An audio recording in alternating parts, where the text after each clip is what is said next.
Today and the opportunity to speak with you all. As introduced, I work for the Urban Institute. I've been doing research on housing policy there for almost 30 years, and I've also been focusing a lot on things going on in the Washington region for much of that time, and talking about some of the regional challenges and challenges in the district. So this latest report was meant to provide a very factual basis for some of the conversations going on in the region about how can we get on top of the housing challenge that we face, not just in the district, but across our area.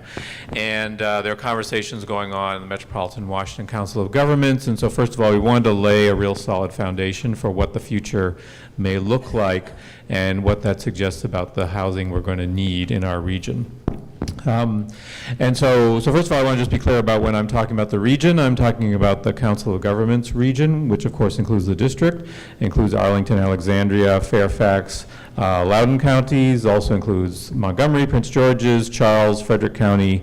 So it's not the entire metropolitan area, but it does include some of the further out suburbs as well. In our report, first of all, we tried to lay out some facts about how we got to where we are today. One of the things we point to is that housing production has not kept pace with the growth in our region. So we actually were producing a lot more housing in the previous decade, but since about 2010, our housing production is about half across the region of what it was at that time. I know it's a little surprising for folks because you go everywhere in our region, you see cranes, you see construction going all the time and think like, well, isn't that enough? And what our analysis shows is no, it's not enough yet.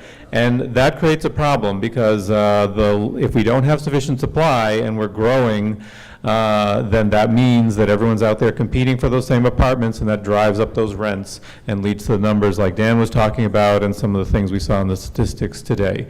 So supply is a big part of the problem. It's not the only problem, and I'll talk about that in a moment, but that is one key thing we pointed to. And there's a lot of reasons why the supply isn't keeping up. One of them, though, we think is that there are too many restrictions across our region on what we can build, where we can build, and how much of it we can build. So those are things we talk about in the report and can get into as well here. But again, that lack of supply leads to higher prices both for renters and for homeowners, and loss of affordable units. So since 2000, in the Washington region, we have 126,000 fewer units that rent for $1,300 a month or less. And I know $1,300 isn't particularly cheap, but even just looking at that number, so that's 126,000 less since 2000, and since 2010, that's about 10,000 fewer of those units every year across our region.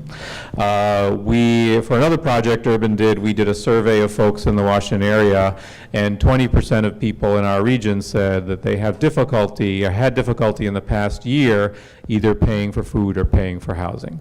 20%, so 1 out of every 5 people. And the cost burden numbers that Dan showed you and talked about, those of course are very true here as well, as I'm sure everyone in this room is familiar with.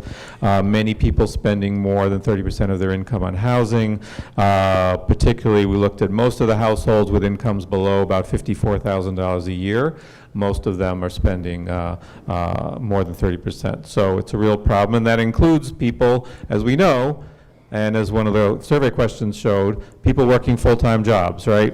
They might be nursing assistants, they might be paramedics, they might be food preparation workers. They're working full-time, they still can't afford what it costs to pay the rent here. So that's a big problem. And it applies to the district as well, of course. So I mean, what we said in our report was that in order to try to keep up, so this isn't even really solving the entire problem. This is just saying, like, for future growth, let's try not to make things worse than they are. We're going to need another 374,000 housing units between now and 2030 across the entire region. In DC, that comes to about 69,000 more housing units in the District of Columbia to accommodate just the growth that we're projecting to see. And we need those units at all different income levels.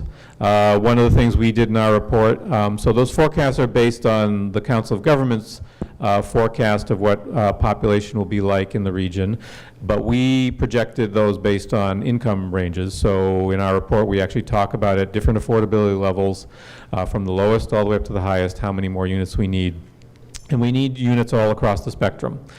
So we need, at the lowest cost, we need middle income, we need high income too, because if high income people move here and there aren't units for them, guess what? They compete against you folks and people in this room, and I guess who wins in that competition. So we need more of that supply too, just to kind of keep the pressure off.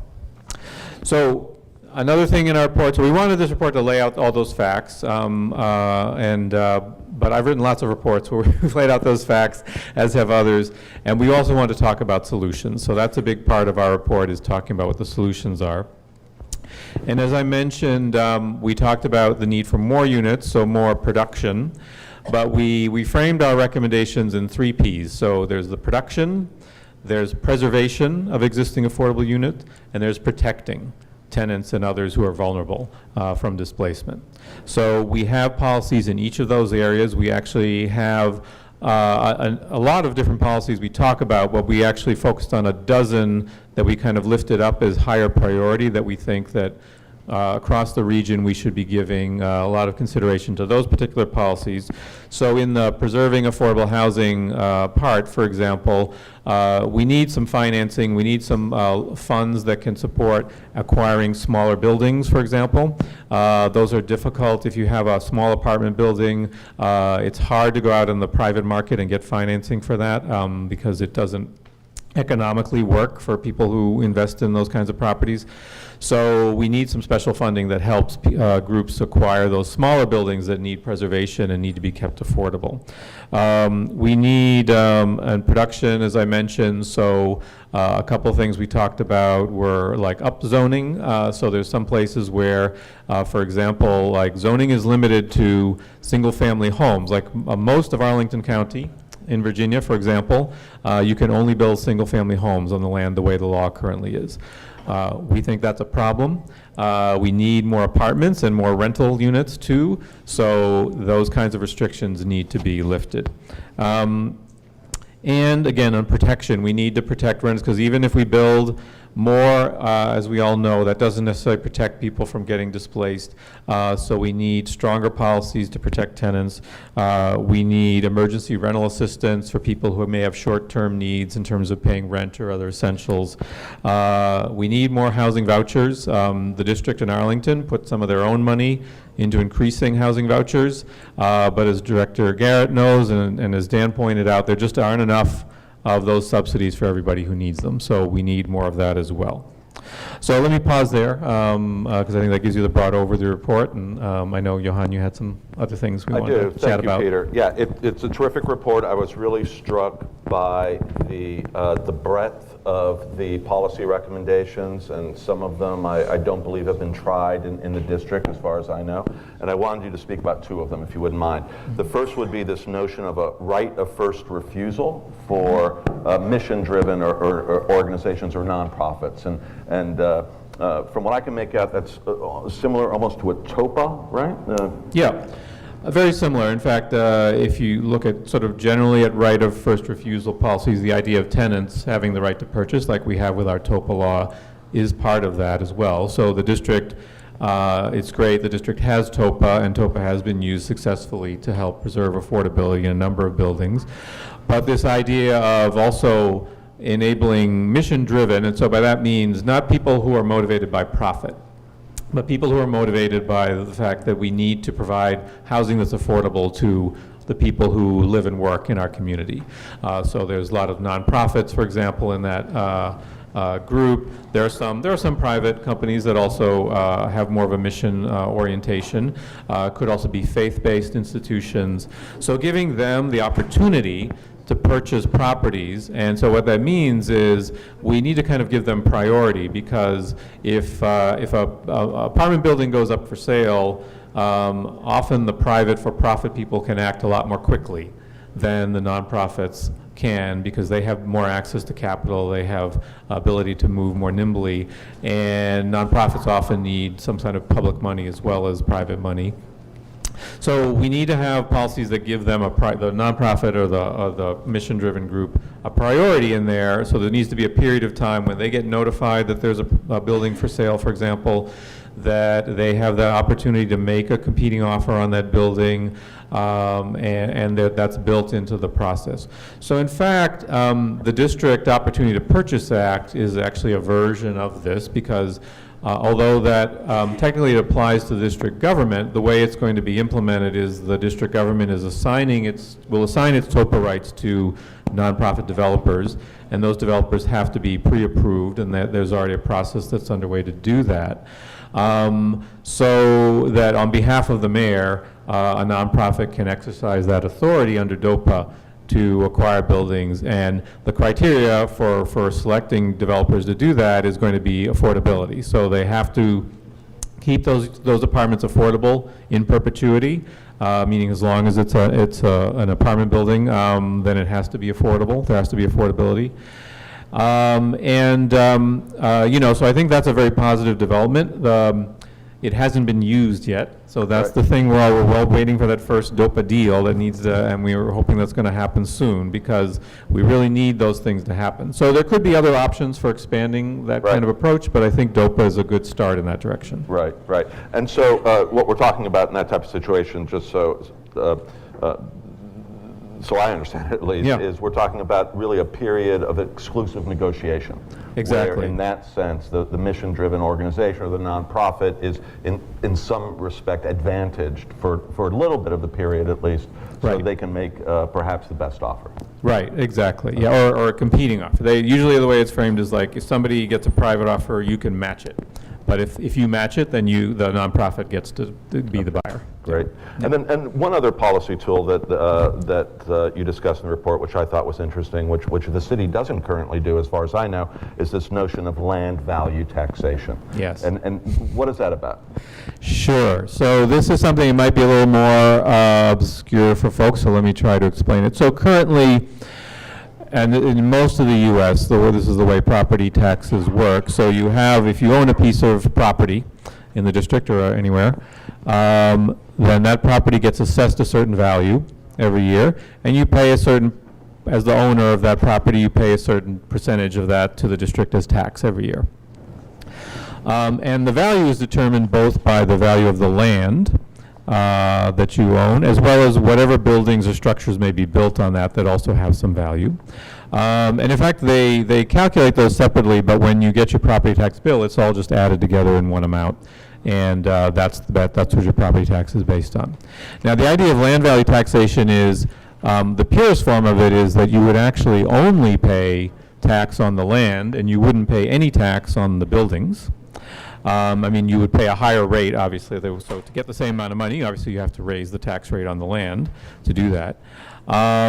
That doesn't actually exist anywhere in the U.S. There are a few places that have done a different version of that, which is where you have a split rate where you pay a higher rate on the land and you pay a lower rate on your buildings. And so the most prominent example of this in the U.S. is Harrisburg, Pennsylvania, which implemented this back in I think it was in the 70s. And they started with a rate of having the land be taxed at twice the rate of buildings, and now they're up to 6 times. So the land you own is taxed at 6 times the rate of the building. Now, the reason why people like this idea is because, first of all, it discourages land speculation. Because and we have seen this in the district. We're seeing it now in Ward 7 and 8, I believe, where people are acquiring property. They're anticipating that things are going to change in certain parts of the district, so they go out and they buy land, and then they just sit on it. Like, they don't build anything, they don't do anything with it. And the way the taxes work now, they don't really have a disincentive for that, because if they build something, that increases their property tax, and then they have to pay more. So there's a little bit of a disincentive there. If the land is really the thing that's being taxed the most, then there's actually more of an incentive for them to build or use it, or not hold it as vacant land, to sell it to somebody else who's going to build on it. So that's one thing that this is beneficial for. The other thing is that it's actually, for this group, it's a good policy for renters, because taxing land at a higher rate doesn't increase rents the same way taxing buildings does, because And it's a little complicated to explain that. But the basic issue is that land is a fixed commodity. Like, there's only so much land, right, in the district.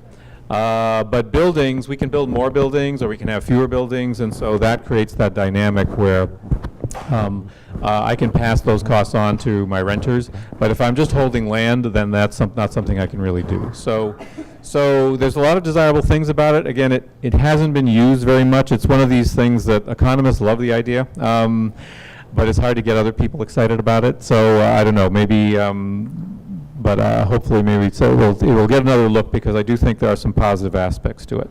Yeah, I hope so. I hope so. It's, you know, when you're in a period of rising rents or rising land values, there's a great incentive for certain landholders to just hold the property. Right. And that may not be certainly in the public interest. I want to remind everybody that probably in about 10 minutes we're going to start taking questions from the audience. So again, if you have questions, please fill out a card, hold it up, and an OTA team member will come by. In the meantime, a couple more questions for the panel. Tyrone, you spoke about tenant protection vouchers. Can we go into a little bit more detail? What are they, and how do you determine who gets them? Okay. In our particular instance, use of tenant protection vouchers would be obtained again through an application, through a demo dispo application to HUD. They would basically ask the big question: how many units are actually occupied at the time of application? So, if we had a complex that had 100 units, we would say we have 100 units that are currently occupied. Now, the one caveat is that HUD also allows us to go back 2 years. So if there were, let's say, another 10 units that had not been occupied for for the last 2 years, we could still obtain vouchers for those units also. So we could really get 110 units through the tenant protection voucher. A resident could utilize that voucher for our relocation effort. It's a federal voucher, meaning that they could take that voucher and use it anywhere in the District of Columbia or the United States. But I hold on to that one when I went out to the public, because we don't want to lose any of our residents. That's not the purpose of this. We want everyone to remain in the district while we go through this transformation effort. But again, a resident has choice. They can use this voucher and they can go out into the open market if they so want to. They're not required to, they're not obligated to utilize the tenant protection voucher in that manner if they don't want to. Okay, great. And with respect to the voucher, so these are vouchers that would individuals would take, and they'd go out into the private market. Will the district or its private sector partners help identify relocation options? Well, this is what we've done differently with the DCHA now, and I'm glad that you asked that question. We've created our own relocation unit and department. That's something that we never had before. We always took a couple of people from a department here, a department there, and tried to mesh a relocation effort. Now we have an actual relocation mobility counseling team that deals directly with our residents that are being relocated, even if it's only for a temporary period of time. So there's mobility counseling, there's intense scrutiny upon units that they're looking for. We go out and try to help and identify units on their behalf. We've been talking to landlords throughout the district about doing possible master leases to allow for relocation of our residents. And again, relocation of residents is unique because it is also utilizing tenant protection vouchers, relocation vouchers in the private market, but we're also obligated to identify public housing units if a resident chooses not to want to utilize a voucher. So there's a nuance to all of this. I think in the past, the DCHA has used third parties and worked with other organizations. We're moving in a different direction where we know our residents, we know what our residents need, and we're going to be very intentional about us giving them assistance throughout this whole entire process. The one thing I can close out on this is that right now the DCHA is currently the largest affordable housing landlord in the District of Columbia. We want to remain the largest affordable housing landlord in the District of Columbia. But it will take us some time to make sure that we have the right partnership and the right effort in order to make that happen. Thank you. Let me ask you, just continuing on that topic, just for another question. What about tenants who have poor credit or poor rental history? Is there some sort of counseling that the city or private sector partners can offer, so those individuals are better positioned to utilize their vouchers? Well, as part of our mobility counseling team, our Office of Resident Services is participating. And those are things, when we went out and talked to residents over the last month to 2 months, what we talked about is let's start now. Not that you have to go out and go home and pack and get ready to move, but let's start building for the future. So we do have stakeholders and partners who work with our residents, who we direct our residents to talk about credit enhancement, and working on repayments, anything that may be holding them back from success. Because let's look at this from a different vantage point. It's not just about the units of housing. It's about their whole entire lifestyle, the opportunity for their family to actually grow. And so we're offering that as well through our human capital component. So our transformation plan not only talks about brick and mortar, but it also talks about human capital, building those families up and supporting them throughout this whole entire process and beyond. Great, thank you. And so for families who do use the tenant protection voucher and they are relocated for a period of time, is there a right to return? Yes, definitely. There is a right to return, and we've been talking to the advocate community as to exactly how do we memorialize that. I've been going out and making that commitment, but what everyone has said to me is, what if you're not there next year? What happens to that commitment? So our general counsel, our legal team, and been working with the advocates, trying to figure out exactly how we memorialize it in a manner that everyone in this room and your neighbors and people from your family and your family members feel comfortable when we talk about right to return, what it looks like and where it's memorialized, so that if something happened and there was a drastic change in administration to the housing authority overnight, that would still remain in place and everyone would be protected. Great, thank you. So we'll have a question. If you have a question, ma'am, just on a card, we'll get back to you. The plan that you've put out focuses on the 14 most distressed properties in the district's portfolio. What about the balance of the properties? What are the plans or timeframes for those? The balance for those would be years 7 through 20. Our idea in the plan is to try and get through all of this within 17 years.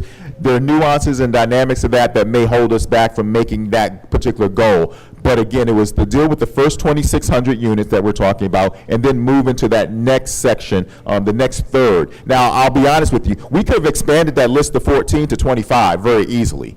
There's not much that separates some of our properties from another property as to whether or not they're in urgent need of repair. But we thought that 14 was going to be more manageable for us at the onset moving forward. And then we'll jump to the other half. Hopefully within the next 7-year period, we'll start looking at the other 41 balance of the other properties. Thank you. I know that DCHA has had an extensive education and outreach program to inform the public of its plans. I believe the public comment period ended yesterday, in fact. So what is some of the feedback you've received, and has it prompted DCHA to reevaluate some of its preliminary recommendations? One of the biggest comments came in was always going to be about right to return, whether or not residents would be able to return. Also about the pace in which we would be working to try and initiate this particular process.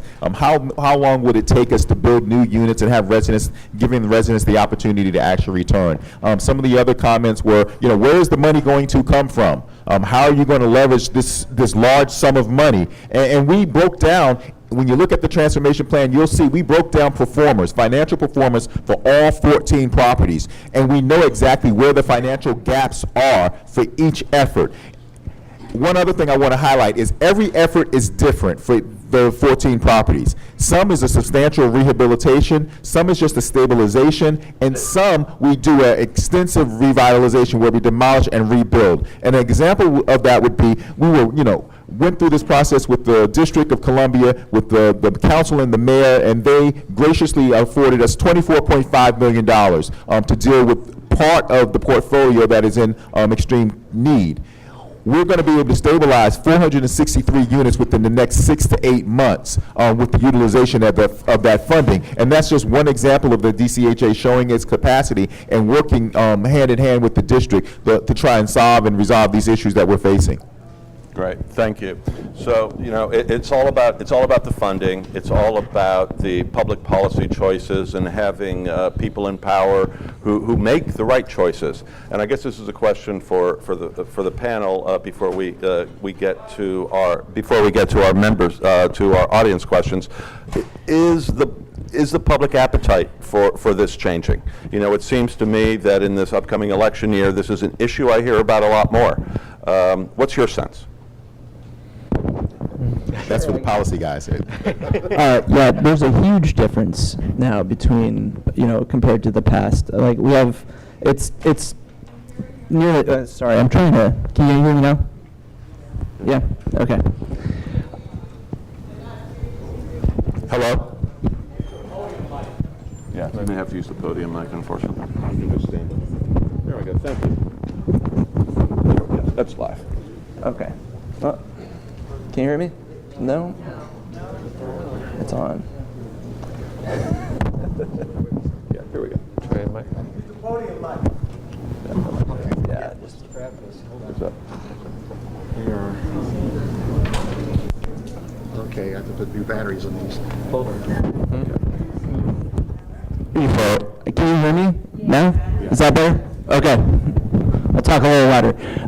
I think right now is a very exciting time because we have all these nearly every presidential candidate has proposed a really serious platform for housing policy, particularly affordable housing policy, and that has not happened in at least 30 or 40 years. So yes, I'm actually, it's hard to say this almost, but I'm actually kind of optimistic right now. So. You don't hear that very often. Peter, is that your sense as well? Well, certainly, no, I agree. I mean, it is heartening that housing is being talked about. It sometimes is not talked about at all in presidential elections. So, and some of the plans that Dan mentioned that Representative Harris and Senator Booker have put out are really very compelling. So it's great to see that. Thank you. Thank you. All right. All right, terrific. Dan, I'll just give you one of this. If you can pass this around. Okay, so we're going to address, can you hear me now? You can hear? Awesome. So the first question we have from the audience is addressed to Tyrone. Tyrone, can you please discuss the reasons why the wait list for new subsidy seekers has been closed? Funding.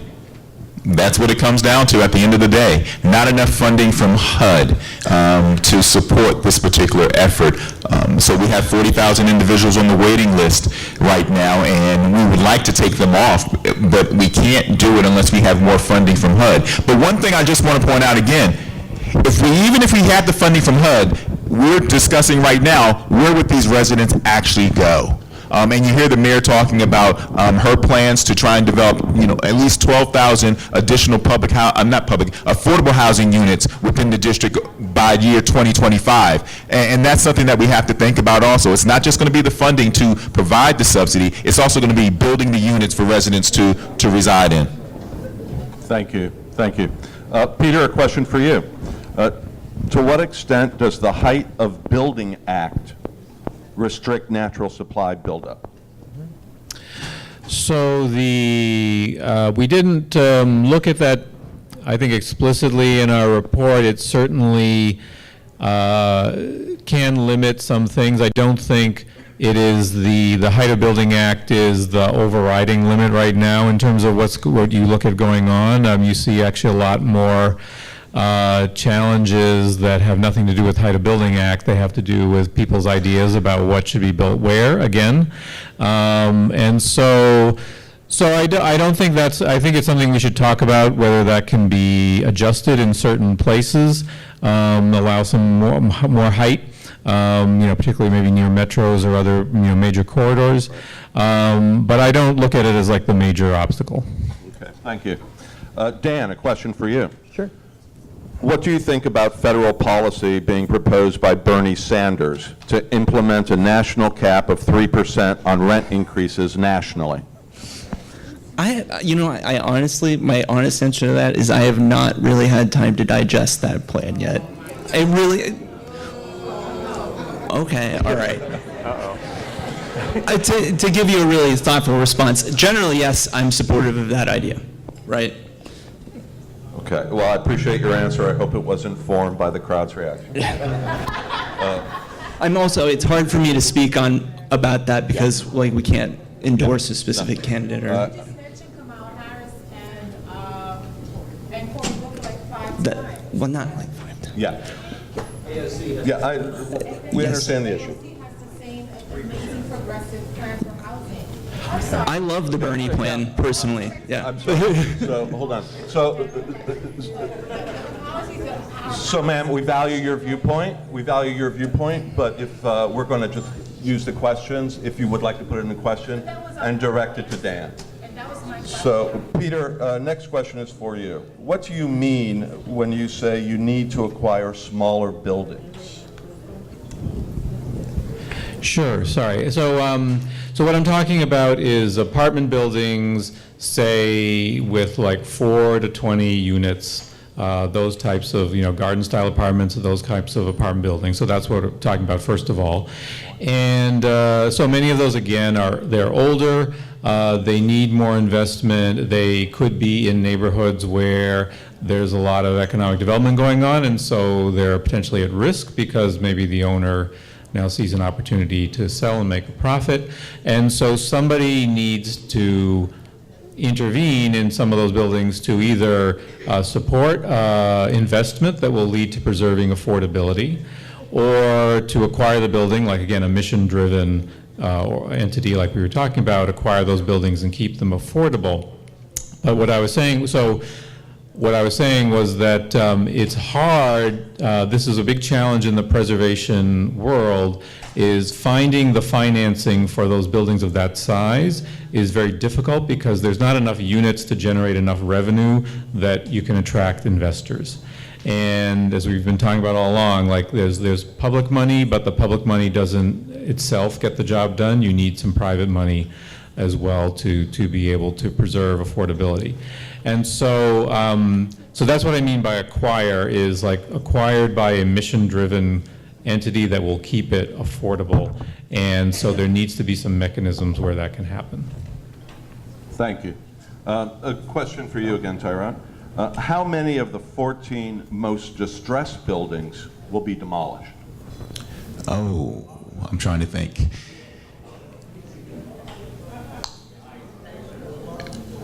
Seven.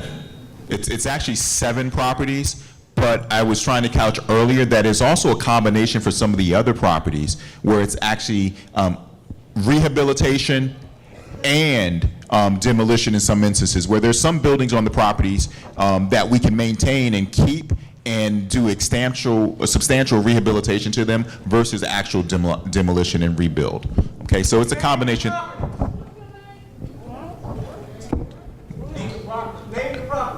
I'm not going to be able to name all of them off the top of my head. I'm sorry. I apologize. I'm not going to be able to, because I'm going to miss one. And that's, let's be fair. Okay, so we have let's give it a shot, right? On roll it. We have Benning Terrace. We have Langston Additions. That's not a demolition. That's a historic rehabilitation. We also have Woodland. We have Kelly Miller, LaDroit. We have Judiciary, which is a RAD. We have Greenleaf, which is also included, which we all know that is up for a full redevelopment, scale redevelopment. Berry Farms doesn't count. No, ma'am. That's not a part of this transformation plan. It's on the outside. Okay? Lincoln Heights is on the outside too because it was already part of new communities. Okay. It's also part of new communities. Yeah. Okay. Ladies and gentlemen. So, can I just, I'm sorry, I need to couch something for everyone so everyone understands. Our transformation plan deals with properties that were not necessarily part of the New Communities Initiative already. The New Communities Initiative is moving forward outside of the transformation plan. That's live property, right? That's live. Yes, sir. Ladies and gentlemen, first of all, we really, really appreciate your presence here and your interaction. Your enthusiasm is very, very well taken. However, we have a limited amount of time for the program today, and if if you keep interjecting, it's going to cause the time to be taken away. Now, please listen to me. All of your questions have been taken, and every single question is going to be recorded, and every single question is going to be responded to.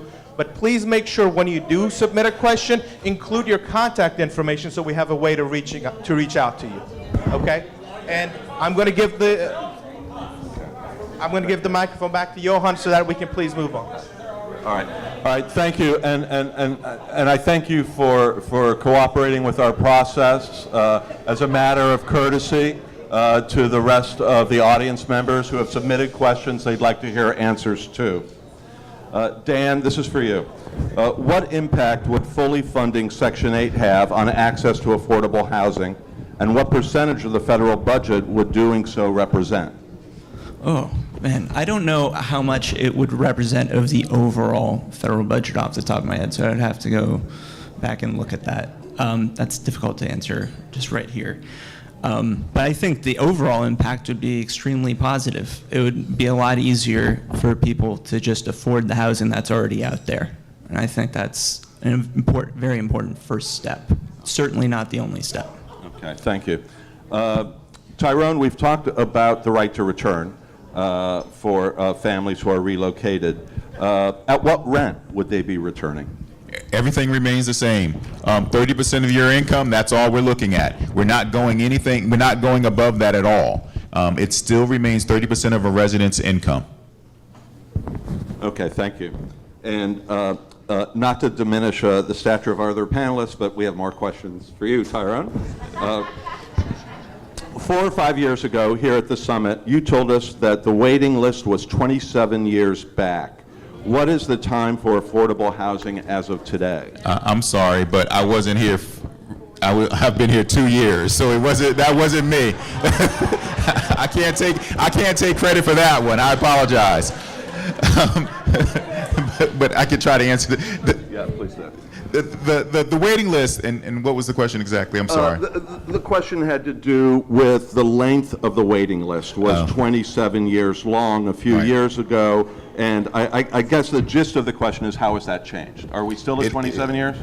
Yeah, we probably are. We probably are a little bit longer. As I said, it's 40,000 people on that waiting list right now, and again, it's based on affordability, meaning that we're not getting the funding from HUD to be able to provide enough vouchers for everyone, although we do have the local program that we utilize, which is great that the district offers. It's still not enough. And then at the end of the day, where do we place residents once we have that type of funding? That's the next question.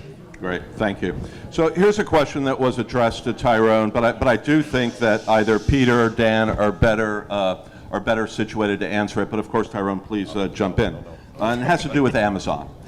Given that Amazon has split its headquarters, also known as HQ2, across Long Island, New York, and Arlington, Virginia, how will this impact rental housing in D.C.? Sure. So first of all, I think I need to correct, because the Long Island site is no longer going to be developed. So the Amazon abandoned that, and so now what they're just talking about is the Northern Virginia site.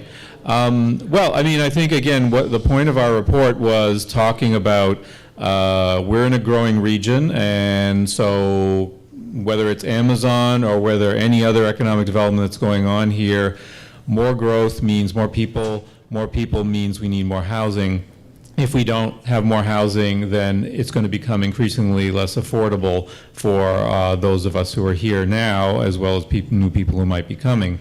So, you know, what specifically Amazon, I mean, I think that in my opinion, like there's been like a little bit too much hype both ways about Amazon. I don't think it's the end of the world, and I don't think it's the savior of the Washington region either. I think it's another big business coming here. You know, it will certainly have an impact, but I think it's up to us as a region to respond in a way that we minimize that impact, particularly for people who are vulnerable.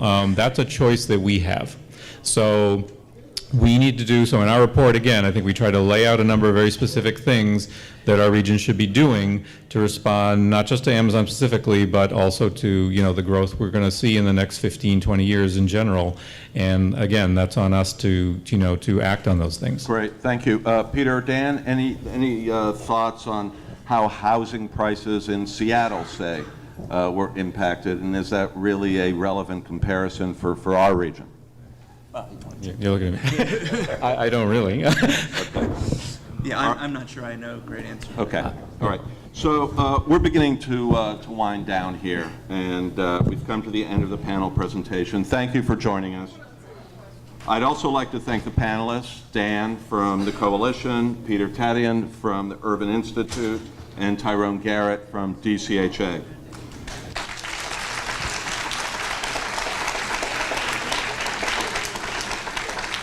Thank you very much. As a reminder, if we did not get to your question today, we recognize all of your questions are important. Give us your contact info, and we will get back to you. Okay, back to you, Derek.